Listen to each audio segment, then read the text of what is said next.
tends to adopt new technologies very quickly.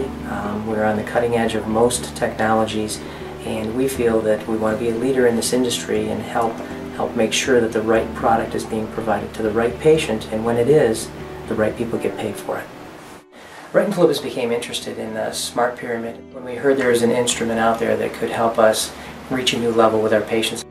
What we're looking to is to maximize the ability of that patient. The only way that's happening is providing the best quality care that you possibly can. With this device, we can assure that they are being fit to the best of the ability. So we invited David Boone out. He came out and we actually put the smart pyramid on 3 different patients.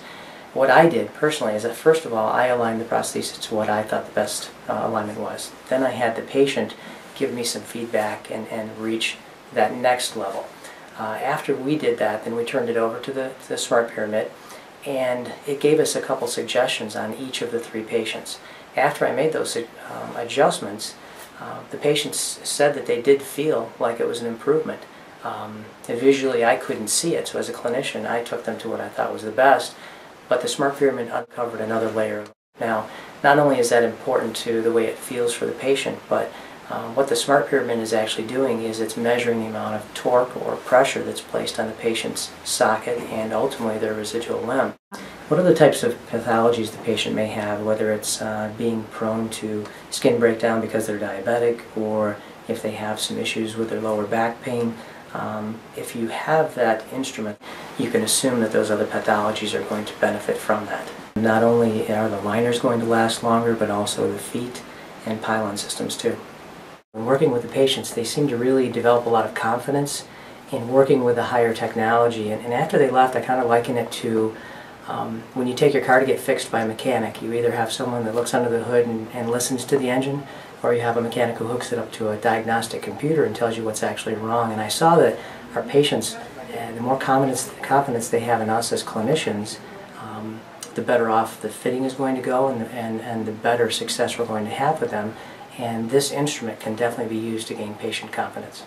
I don't think I can really track my alignment very well, like in a normal just walk, but being able to see it really kind of put in perspective of where my body was in motion and how it actually does, how I move in space. When I was able to see what was happening to my limb inside the prosthesis, it was pretty interesting, just because what I can describe and what I actually feel sometimes are a little different. When Orthocare Innovations came in and did the initial lecture with David Boone and Susie, there was just a wealth of information that was given out, and it's different when they leave and you're here left with the technology. There are always questions that you have, so they're always one phone call away, and the issues that have arose have always been very simple and very easy to take care of. We feel the smart pyramid is going to be integrated into our practice also here in the Rochester Hills location. Once we develop a protocol and figure out how it can be most beneficial for our patients, then we're also going to roll that out to many of our different locations. Because the future is going to bring more technology, and I think that them adopting this is only going to help them in the long run and help their patients in the long run as well. This is what Wright and Philippus does and what they are willing to do for their patients.